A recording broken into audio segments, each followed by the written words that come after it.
to Mic Check with Nikita. I'm your host, Nikita Gairam, and today we have Victor Sookdeo. Let's talk about real estate. You founding, I guess, Park Assets. The reason why, and I think I've said this to you before, obviously, but the reason why I wanted to bring you on the podcast is because you are someone who has founded a brokerage. I guess that's the right term, right? Founded a brokerage that is mainly, if not all, maybe mostly, Indo-Caribbean staffed, right? But you also are not in Queens or the Bronx. You're in Long Island, right? In Baldwin. In terms of that perspective, for me, you're expanding the region of where we are established in New York, right? Essentially, when you think of Indo-Caribbeans, you think of us as people who are in Richmond Hill, South Ozone, and somewhat in the Bronx. You don't really necessarily think of us as people who would live in Long Island, right? Baldwin is close enough to Queens, but it's also still further out in Long Island in the sense of we can say we're actually in the hub of Long Island, right? We're not really like Rosedale, Almont, but we're actually on that other end of Long Island. So what I wanted to know was, in terms of real estate, how did you actually get into that? Was it conscious? Was it not conscious decision? And then we can go into you staffing. Yeah. So my company being mostly Indo-Caribbean, that happened by chance. Mm-hmm. It really goes with who knows you, they get involved. Yeah. And it just so happened to form that way. Why I didn't want to do real estate in South Ozone Park, and I still do some, but I always make a joke that Guyanese people, they came from Guyana, Trinidad, the Indo-Caribbeans, and they took the first exit, and they said, all right, we reach. So they set up ground there. Breaking into Long Island market, I was looking for a home, and when I became the buyer, these were the areas that I liked for myself, me and my family. Yeah. We set up in Baldwin, and I found that it was a good enough hub, close enough to what we know, but yet a little bit distant where it kind of got rid of certain cultural and geographical problems. For example, one of the biggest problems in the neighborhood that I grew up in, South Ozone Park, was parking, right? There's a lot of homes on the block, shared driveways, private driveways. But parking was always an issue. When you come to Long Island, you're pulling into parking lots. You have your designated spot. There's less density, population density. So it worked for me. And I also saw that when I got there was already an influence of Caribbean community. Mm-hmm. And I saw a few Guyanese people there already. And I thought, hey, this might be a great place to be like 2.0. Yeah. So, like you just said, staffing mostly Indo-Caribbean people in your brokerage, that just happened by chance. But as someone who does know you personally, a lot of those people that are staffed are, I guess, friends or family friends, right? So I guess this goes into that question of mine where we're obviously not just staffing friends. You're seeing people that have some skill set that can bring value to your company, right? So I guess tell me about that, because not everyone can be a real estate agent, right? So what are the different places within your company that they can hit, I guess? That's a great question. So it's a common misconception that, if you're my friend, you could just be in real estate. Yeah. In real estate, you just don't happen to sell homes. There are other sectors involved. So we do short sales, foreclosures, REOs.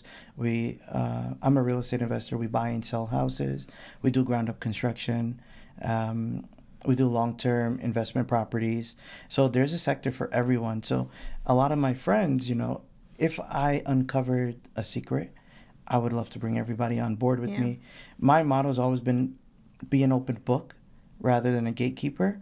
Because if you have to learn this information, it's better, you'll more appreciate the person that puts you on rather than the person that denied you and you have to go search for this information. Yeah.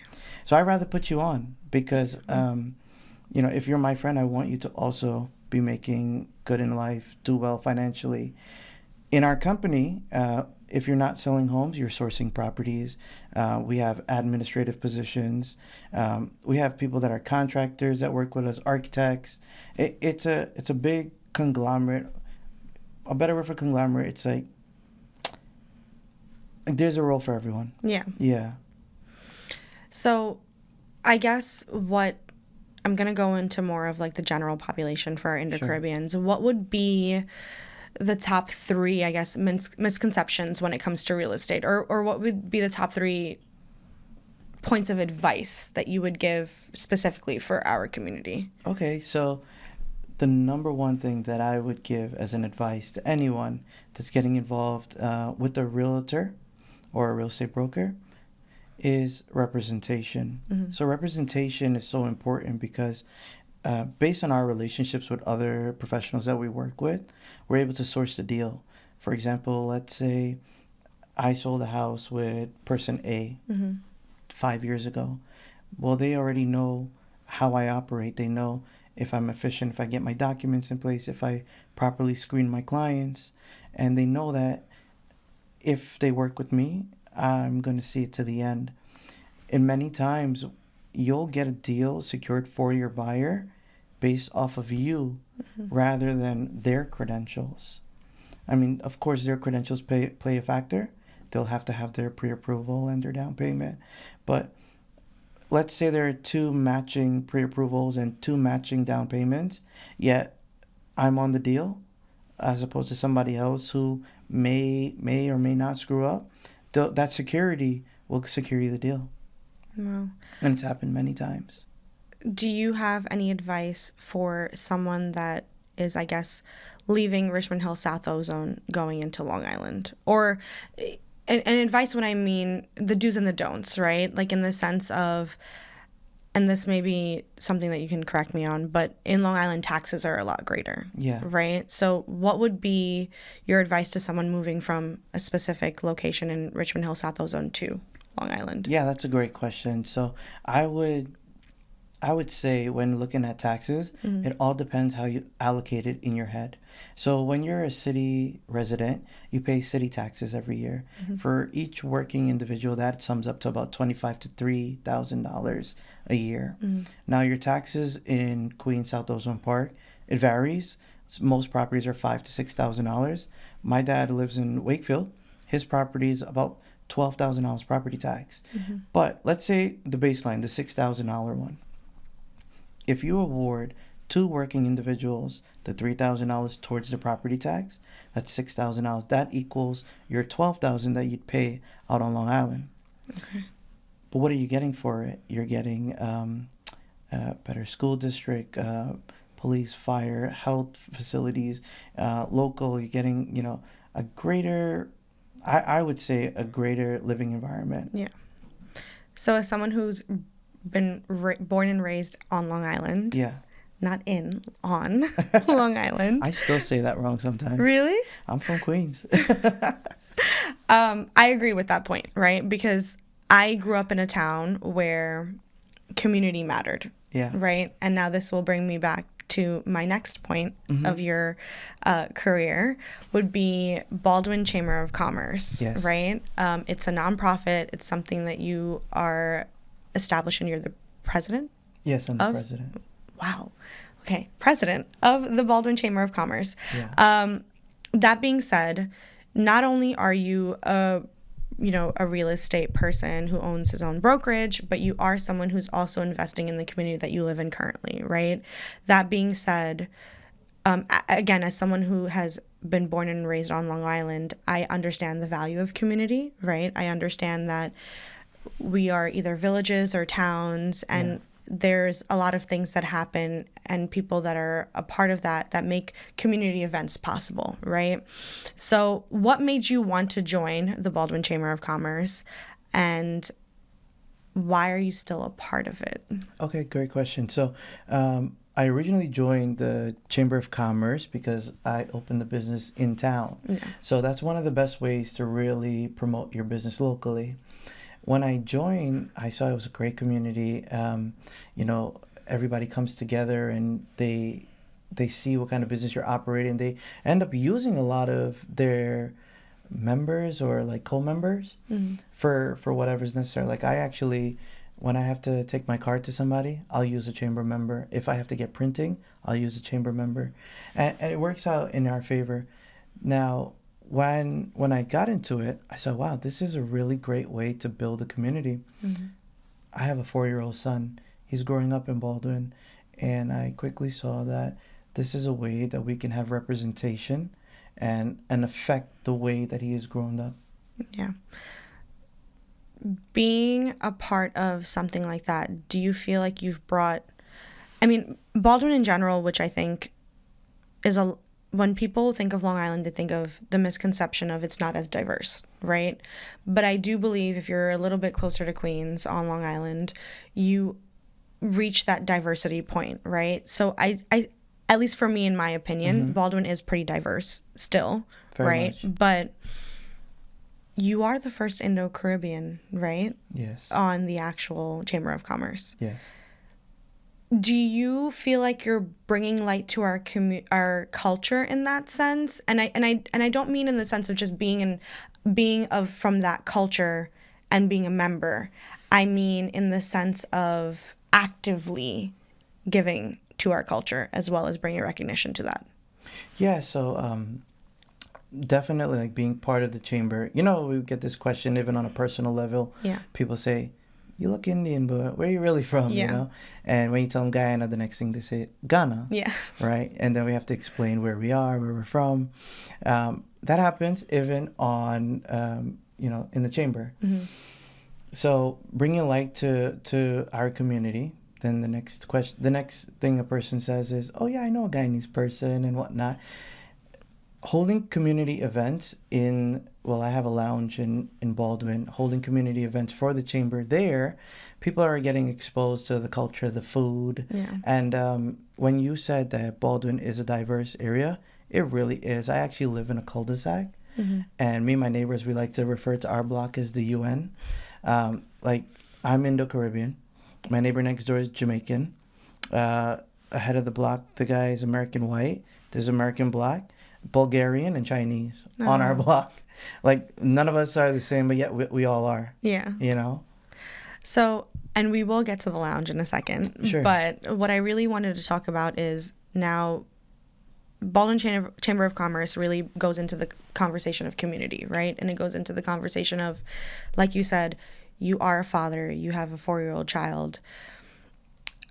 In terms of coming from Queens, going into Long Island, now raising a family, being married, raising a family, what are some, I guess, stereotypes from our culture that you're trying to break with your son and raising your son? Oh, well, let me tell you from the real estate portion first.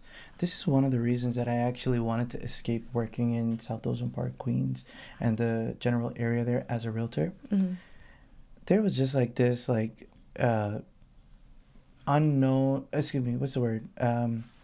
unsaid thing about realtors that they were there to get over you or charge you more or basically be like a con man, right? And I think the older generations kind of set that. I wanted to be very different from that. Thankfully, the way I was raised, money didn't really fill my eye. Of course, I need money to turn the wheel and provide for my family, but it doesn't compromise my decisions. I think all of my past clients can say proudly that I did what was in their best interest. So getting back to your question, that's one of the barriers I wanted to break. I wanted to break away from that stereotype that we are con men in the industry. What was the other part of it?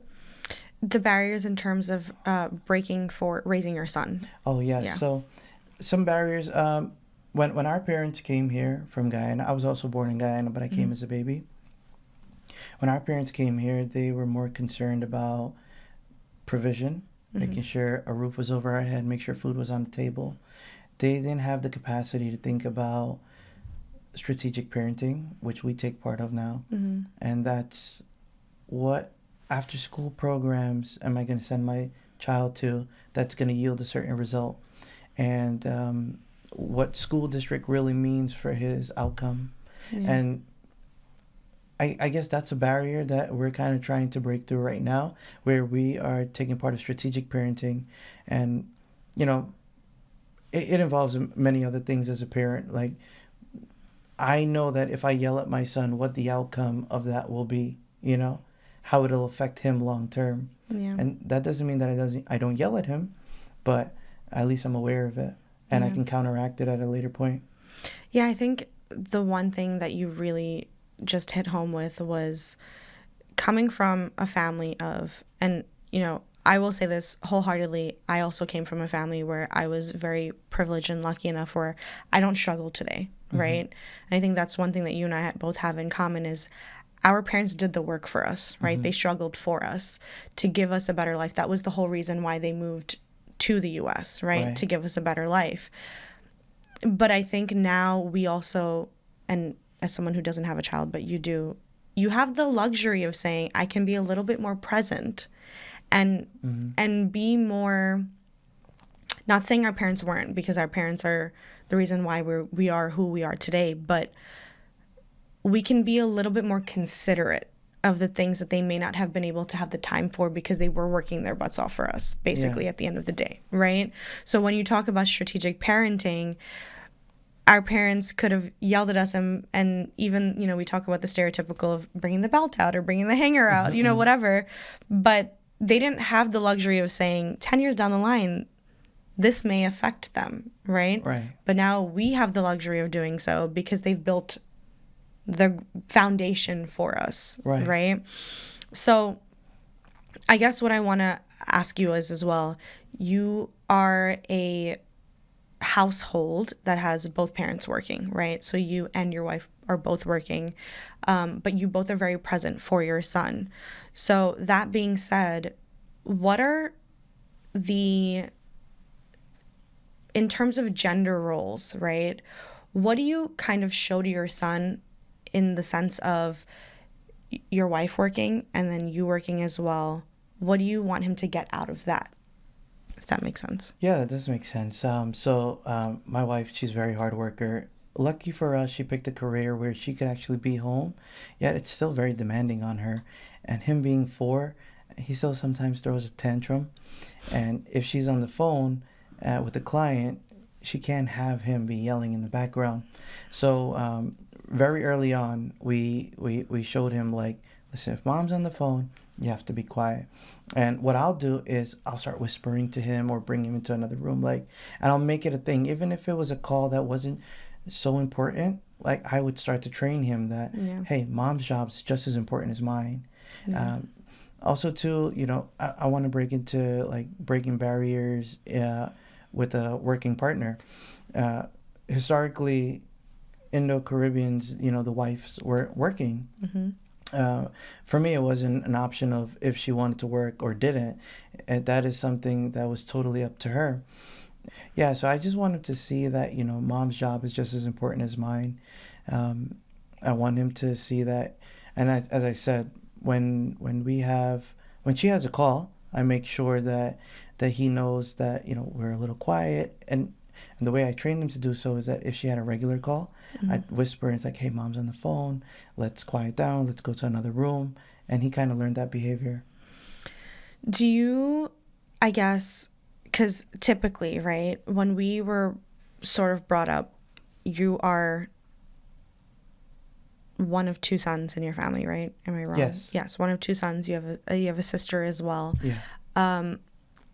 Sometimes in the Indo-Caribbean community, and this also goes prevalent for the South Asian community as well, the men are particularly given a lot more, right? Or my son, right? That's kind of the idea, right?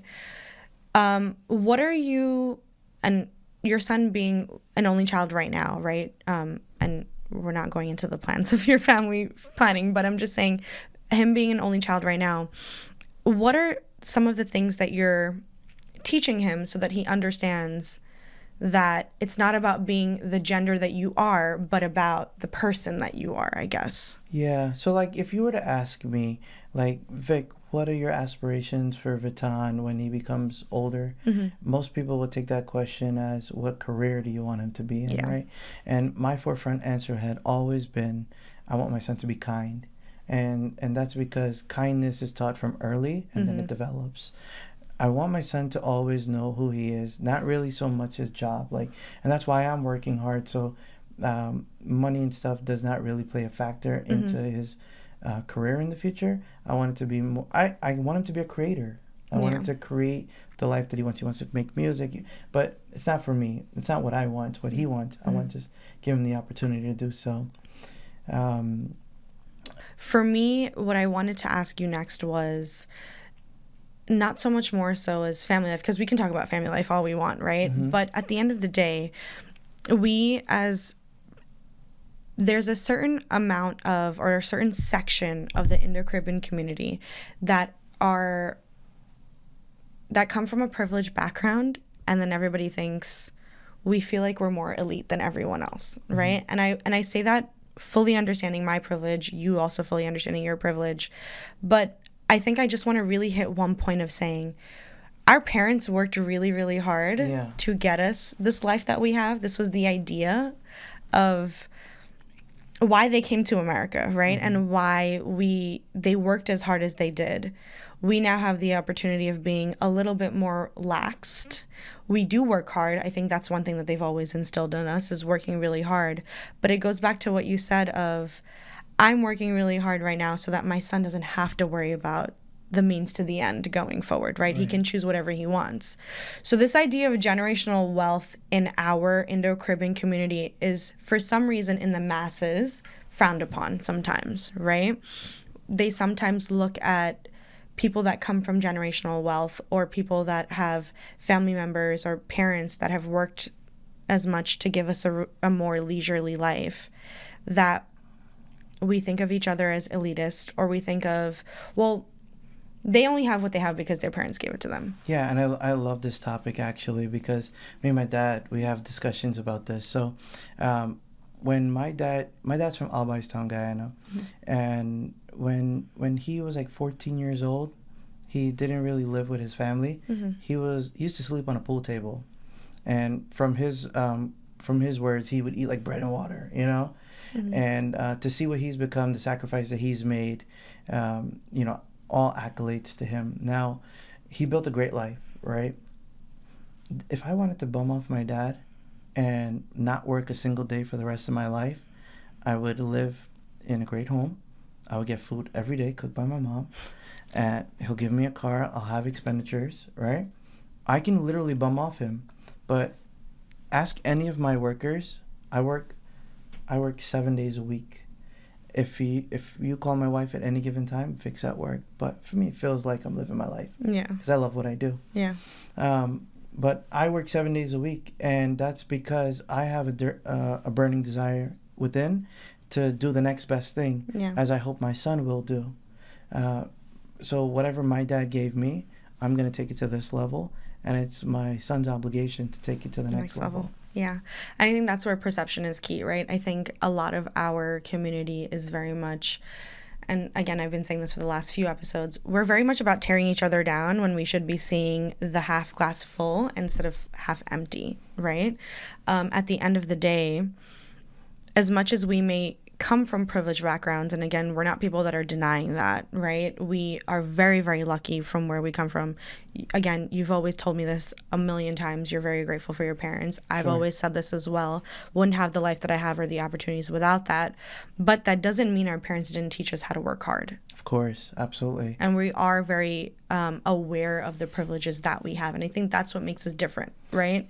There are some people out there that are not aware of that, and they take it for granted. Whereas, like you just said, you can live at home, you can have a very leisurely life if you wanted to, and same thing with me, but we're still choosing to be out there and still make money and still add to the legacy that our parents have already started and created, right? Now, one thing I do want to talk about before we start ending off this episode is Palm Island, right? For me, that is, I don't want to say it's the highlight, but it sort of is, and it's not taking away from what we've already talked about and what you've done, but it's the idea that you are now the owner of a lounge in Baldwin that has Guyanese Chinese food, that has great Indo-Caribbean music. It's the whole vibe. It's almost like a little home of Richmond Hill in Baldwin. What is that experience like? How did that start off really quickly? And just where do you see that going? So from the real estate point of view, I've sold so many homes in Baldwin, and many of the people were from my old community in Queens. I saw the flux of people coming to Baldwin even before I moved there, right? So I knew there was a presence, and I like to hang out. I like to have a place, and also we spoke about representation. So to have a little lounge where you can, after work, go hang out, it's enticing, Yeah. And the way that it got started actually was my very good friend who owns the roti shop down the block. He had invited me to come take a look at the space. And I've done real estate with him in the past. He's done flips. I've serviced them for him. And he asked me, he said, just come look at it with me. I had no intention to be like a lounge owner because real estate is really my forte. But when I got in there, it's like something happened. Like I already knew like I'm going to spend quite some time in here. Yeah. So we went for it. And it turned out to be a great thing. Like we hold a lot of community events. I meet a lot of nice people in the area there. I've gotten real estate sales out of there. It's a great thing, and it's just really nice to have. It's one of the only places in Nassau County that we have like that. No, it's true. And as someone who lives in Nassau County and has finally been there 3 times already, it's 5 minutes from my house. Yeah. Like, it's so easy to get there. And it's literally the vibe that we would get in Richmond Hill at like a Kaitro or a Cabana, even if you want to say like a Toxic, a Zen, or even a Kiss, you get that in Long Island, right? So we don't really have to drive that far. We don't have to spend $1 million on an Uber, to go and see people and have a great time. And I think that's what I love about it, right? Like, it is a little piece of home, I guess, right? Yes. It's like the one spot that has, it's culture. It really is culture at the end of the day. Do you feel like this is something that's going to last a while in our Nassau County community, or do you maybe feel like expanding to Suffolk? Oh, what do we think? My cousin actually owns a Lion's Den, right? Lion's Den, yeah. Yes. She owns a lounge out in Lindenhurst, restaurant and lounge. She did so well. I'm so happy for her. She actually bought the building, and she has a beautiful backyard space where she can hold a lot of summer events. And you know what's funny? I wanted to bring up to you. We spoke about breaking barriers earlier, right? There's like this crab in the barrel mentality sometimes that is often referred to with the Caribbean people. Mm-hmm. And that's another barrier that I like to break past, because if we do things collectively, and if let's say I'm like-minded to you, and we have came to the decision that we're going to promote one another, we're going to cheerlead for each other, we're going to make sure each other's business does well, that's how we can break through that crab in the barrel mentality. And the reason I bring it up, sorry to cut you, it's that when my cousin opened up her place in Suffolk County, which is a whole county away from mine, there was chatter within our family, never with the name or a face, but there was chatter that this one jealous this one. And I'm like, a random person, typical. A random person could have gone and opened up this lounge, and I'm going to be jealous of my own flesh and blood who's opening and doing well. It breaks my business model. I'm a real estate broker where I'm teaching 35, 40 people how to do the business. My model is open book. So those are some barriers that I like to break through. No, and I'm happy you brought that up, because I was actually having this conversation with somebody today. Kindness and compassion, humility, they go a long way, right? If we are people that are in specific spaces, and we're in a space where not that many people of our culture, especially being that we are a minority culture, are not in those spaces, what is the harm of just saying those names in that space? Or what is the harm of just saying, like you just said, like, that's his cousin, yes, but Victor didn't have to mention Lion's Den on this episode, right? Mm-hmm. This all could have been about Vic, his real estate, Palm Island, Baldwin Chamber of Commerce, but there was no reason why you had to even mention that in the first place, right? That being said, That's what I'm talking about, right? There is no harm in just mentioning a name or mentioning a person, especially if it's something that we believe in, because that's the only way our community is going to go further, right? Yes. I just mentioned at the beginning of this episode that you are someone who's breaking the barriers in terms of taking our culture and our Indo-Caribbean community and moving it not just from Richmond Hill, South Ozone, and the Bronx, but now bringing it into Long Island. And then you mentioned your cousin. Suffolk County is like another hour away from us, but that's also a little portion of where some of us live, right? Some of our community lives. I, for one, my family lives out there. My sister lives in Copiague. My mom lives in East Islip. My mom's closer to the Hamptons than anything, which is, for me, it's hard because I have to go all the way out there. But we're on the island at the end of the day, right? And this is what I'm talking about, where the jealousy doesn't need to be there at the end of the day. And it doesn't have to be that we're going to mention everyone and anyone to push further, but it's got to be people that we believe in at the end of the day. And if it's family, it's always the better part. So that being said, I just wanted to say thank you for coming on. Oh, it's a pleasure. And honestly, I want to thank you for giving us a platform to actually have these discussions. They're very important. And the reason why I say it's important is that the same way that I'm promoting my cousin's business, it'll show the next person that it's okay to break through these barriers. It's okay to actually promote other people and break away from the old ways and develop into your own new ways. Yeah.